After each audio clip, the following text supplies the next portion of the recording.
नमस्कार दोस्तों, स्वागत है आपका हमारे YouTube चैनल पर। आज की कहानी बहुत ही भयावह और डरावनी है। इसे अंत तक सुनिएगा, आपके रोंगटे खड़े हो जाएंगे। अगर आपके पास कोई हॉरर कहानी है तो हमें हमारे ईमेल एड्रेस पर भेजना ना भूले। हमारा ईमेल एड्रेस fizi5988@gmail.com है। चलिए बिना देरी के कहानी शुरू करते हैं। काशीपुर उत्तराखंड का एक छोटा सा कस्बा घने जंगलों और पहाड़ी नदियों के बीच बसा था। इसकी प्राकृतिक सुंदरता पर्यटकों को आकर्षित करती थी, लेकिन स्थानीय लोगों के लिए यह एक डरावने रहस्य का घर था। कस्बे के बाहरी छोर पर जंगल की गहराई में एक पुरानी हवेली थी, जिसे लोग खूनी हवेली कहते थे। इस हवेली की कहानी राधा नाम की एक दुल्हन से जुड़ी थी, जिसकी शादी की रात क्रूर हत्या कर दी गई थी। कहा जाता था कि राधा की आत्मा हर पूर्णिमा की रात हवेली में भटकती है, अपने हत्यारों से बदला लेने के लिए। यह कहानी उसी खूनी दुल्हन की है, जिसका नाम सुनकर काशीपुर के लोग आज भी सिहर उठते हैं। अक्टूबर की एक ठंडी रात थी। पूर्णिमा का चांद जंगल के ऊपर चमक रहा था। उसकी चांदनी पेड़ों की टेढ़ी मेढ़ी छायाओं को और डरावना बना रही थी। 4 दोस्त विक्रम, अनन्या, रोहन और काव्या काशीपुर के जंगल में एक पगडंडी पर चल रहे थे। वे दिल्ली के एक कॉलेज से आए थे और उनका मकसद था रोमांच और रहस्य की तलाश।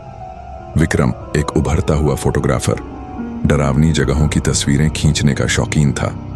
उसका कैमरा हमेशा तैयार रहता था और वह अपने सोशल मीडिया चैनल के लिए नई सामग्री की तलाश में था। अनन्या, उसकी गर्लफ्रेंड, एक लेखिका थी जो अपनी अगली किताब के लिए डरावनी कहानियों की खोज में थी। रोहन और काव्या, जो एक कपल थे, बस इस रोमांच का हिस्सा बनने के लिए साथ आए थे। पगडंडी संकरी थी और दोनों ओर घने पेड़ों की छाया थी। हवा में ठंडक थी और पत्तियों की सरसराहट एक अजीब सी सनसनाहट पैदा कर रही थी। काव्या ने अपनी जैकेट को और कस लिया। विक्रम, तुझे यकीन है कि हमें उस हवेली में जाना चाहिए? उसने घबराते हुए पूछा। अरे काव्या, डर मत, ये बस एक पुरानी हवेली है। गांव वाले डराने के लिए ऐसी कहानियां बनाते हैं। विक्रम ने हंसते हुए जवाब दिया। उसका कैमरा गले में लटक रहा था और वह जंगल के दृश्यों की तस्वीरें खींच चुका था। लेकिन गांव के उस बूढ़े ने कहा था कि कोई भी वहां से जिंदा वापस नहीं आया। अनन्या ने चेतावनी दी। उसने अपने नोटबुक में गांव वालों से मिली जानकारी लिखी थी। अनन्या, तू भी, ये सब बस कहानियां हैं। हमारी तस्वीरें और वीडियो वायरल होंगे। रोहन ने हल्के अंदाज में कहा, लेकिन उसकी आंखें जंगल की गहराई में टकटकी लगाई थीं। कुछ देर बाद धुंध के बीच हवेली का साया दिखाई दिया। इसकी जर्जर दीवारें काई और जंगली बेलों से ढकी थीं। मुख्य द्वार लकड़ी का था, जिस पर जटिल नक्काशी थी, लेकिन समय ने उसे जर्जर कर दिया था। द्वार पर एक बड़ा सा ताला लटक रहा था, जो जंग से भरा था। रोहन ने उसे छुआ और ताला अपने आप खुल गया, जैसे किसी ने उसे खोलने का इंतजार किया हो। यह तो आसान था, रोहन ने हंसते हुए कहा, लेकिन काव्या का चेहरा पीला पड़ गया। मुझे अच्छा नहीं लग रहा विक्रम, हमें वापस जाना चाहिए, उसने फुसफुसाया। बस थोड़ा और काव्या, अगर कुछ गलत हुआ तो तुरंत निकल लेंगे, विक्रम ने ढांढस बंधाया। हवेली के अंदर कदम रखते ही एक ठंडी सिहरन ने चारों को दबोच लिया। मुख्य हॉल विशाल था, लेकिन धूल, मकड़ियों के जालों और टूटी हुई चीजों से भरा था। छत से एक पुराना झूमर लटक रहा था, जिसकी मोमबत्तियां बुझी थीं, लेकिन हवा के झोंके से वे हल्के हल्के हिल रही थीं। दीवारों पर पुरानी पेंटिंग्स थीं, जिनमें से एक में लाल जोड़े में सजी एक दुल्हन की तस्वीर थी। उसकी आंखें इतनी जीवंत थीं कि अनन्या का दिल धड़क उठा। यह राधा है ना? उसने धीरे से पूछा, नोटबुक पर उंगलियां कसते हुए। शायद, विक्रम ने जवाब दिया, टॉर्च की रोशनी हॉल के कोनों में घुमाते हुए। गांव वालों ने कहा था कि यह हवेली उसी की थी। काव्या ने पीछे हटते हुए कहा, मुझे यहां से निकलना चाहिए, यह जगह कुछ ठीक नहीं है। बस थोड़ा और देखते हैं, रोहन ने उसे मनाया। हॉल के एक कोने में एक पुराना दर्पण था, जिसकी सतह धूल से ढकी थी। अनन्या ने उसे साफ किया और उसमें जो दिखा, उसने उसके रोंगटे खड़े कर दिए। दर्पण में उसकी परछाई नहीं थी। उसकी जगह लाल जोड़े में सजी एक दुल्हन खड़ी थी, जिसके चेहरे पर खून की बूंदें थीं। उसकी आंखें लाल थीं और उसकी मुस्कान क्रूर थी। विक्रम, अनन्या ने चीखते हुए पीछे हट गई। विक्रम दौड़कर आया और दर्पण में देखा, लेकिन अब वहां कुछ नहीं था। अनन्या, तू डर रही है, शायद तुझे वहम हुआ। नहीं विक्रम, मैंने जो देखा वो सच था। अनन्या की आवाज कांप रही थी। चारों ने हवेली की गहराई में जाने का फैसला किया। हॉल से एक लंबा गलियारा निकलता था, जिसके दोनों ओर कई कमरे थे। ज्यादातर कमरे बंद थे, सिवाय एक के। उस कमरे से हल्की सी रोशनी निकल रही थी, जैसे कोई मोमबत्ती जल रही हो। विक्रम ने कैमरे को उस ओर घुमाया और धीरे धीरे कमरे की ओर बढ़ा। कमरे में एक पुराना बिस्तर था, जिस पर लाल रंग का दुल्हन का जोड़ा बिछा था। जोड़े पर सूखे खून के धब्बे थे। बिस्तर के पास एक मेज थी, जिस पर एक डायरी पड़ी थी। अनन्या ने डायरी उठाई और खोली। उसकी लिखावट पुरानी थी और उसमें राधा की कहानी लिखी थी। राधा काशीपुर की एक खूबसूरत और मासूम लड़की थी, जिसकी शादी ठाकुर बलवंत सिंह, एक अमीर और क्रूर जमींदार से तय हुई थी। राधा ने सुखी वैवाहिक जीवन के सपने देखे थे, लेकिन शादी की रात बलवंत ने अपनी प्रेमिका मालती के साथ मिलकर राधा को धोखा दिया। उन्होंने राधा को हवेली के तहखाने में ले जाकर उसकी हत्या कर दी। उसका खून तहखाने की दीवारों पर बिखर गया और उसकी लाश को वहीं दफना दिया गया। अपनी आखिरी सांसों में राधा ने श्राप दिया कि वह हर पूर्णिमा की रात लौटेगी और अपने हथियारों से बदला लेगी। ये सच नहीं हो सकता। रोहन ने हंसने की कोशिश की, लेकिन उसकी आवाज कांप रही थी।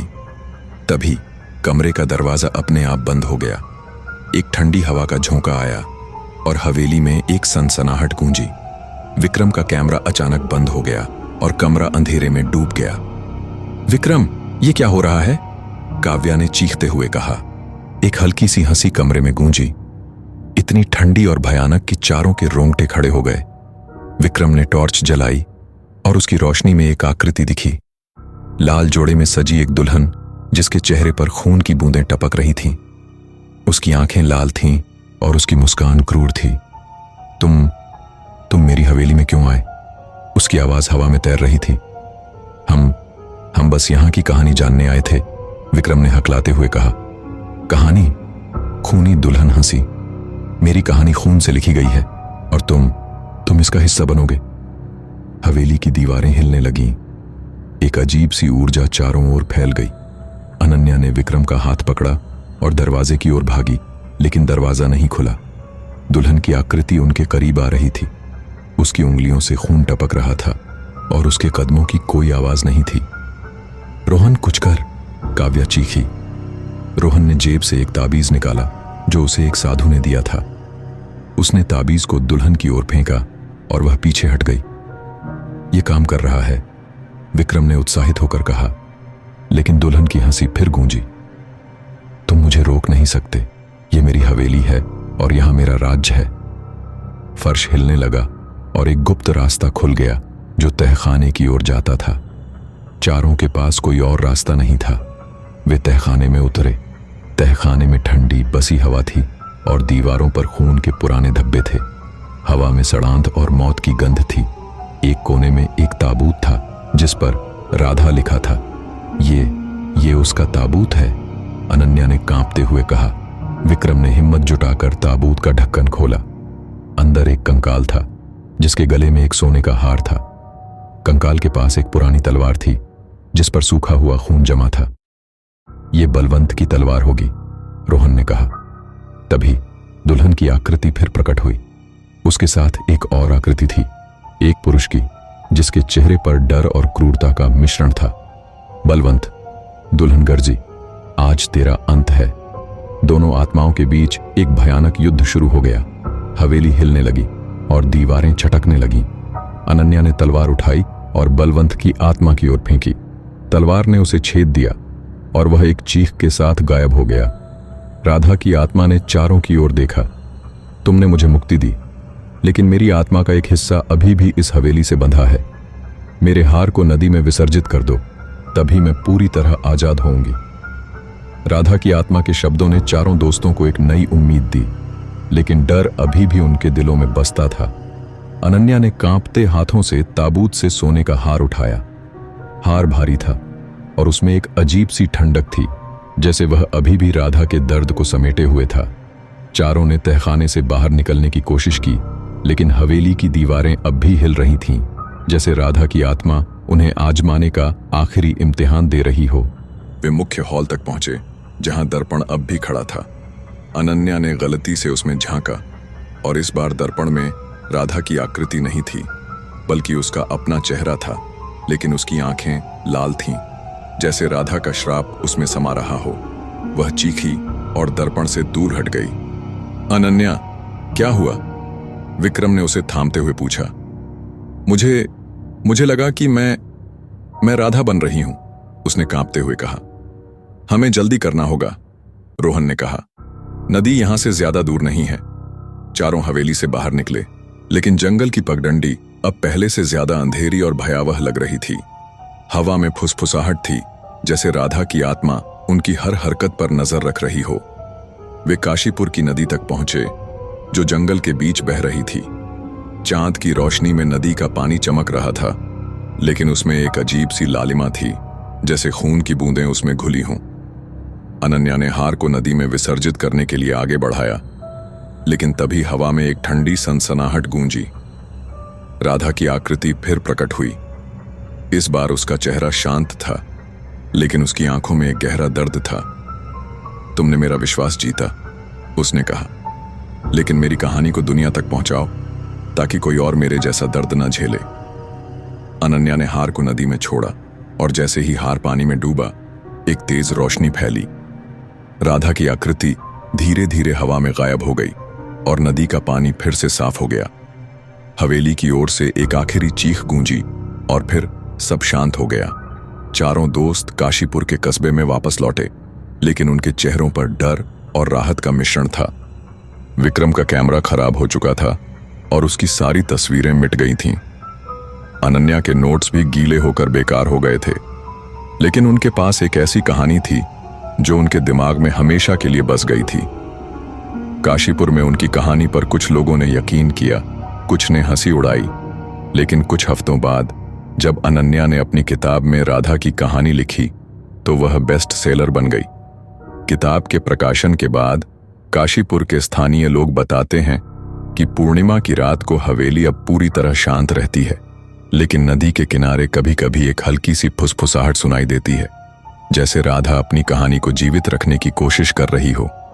चारों दोस्तों ने उस रात के बाद कभी काशीपुर की ओर रुख नहीं किया, लेकिन अनन्या की किताब ने राधा की आत्मा को वह मुक्ति दी जो शायद उसे हवेली में नहीं मिली थी। काशीपुर के लोग अब भी उस हवेली को खूनी हवेली कहते हैं, लेकिन अब वह डर का नहीं, बल्कि एक दुखद कहानी का प्रतीक है, जो लोगों को सच्चाई और न्याय की याद दिलाती है। दोस्तों, यह रही आज की कहानी। आपको यह कहानी कैसी लगी हमें कमेंट करके जरूर बताएं। कहानी पसंद आई हो तो वीडियो को लाइक करें और चैनल को सब्सक्राइब करें। इसी तरह की कहानी सुनने के लिए हमारी हॉरर प्लेलिस्ट को भी चेक करना ना भूलें। अगर आपके पास कोई हॉरर कहानी है तो हमें हमारे ईमेल एड्रेस पर भेजना ना भूलें। हमारा ईमेल एड्रेस fizi5998@gmail.com है। जल्दी मिलते हैं एक नई कहानी में, तब तक अपना ख्याल रखें। धन्यवाद।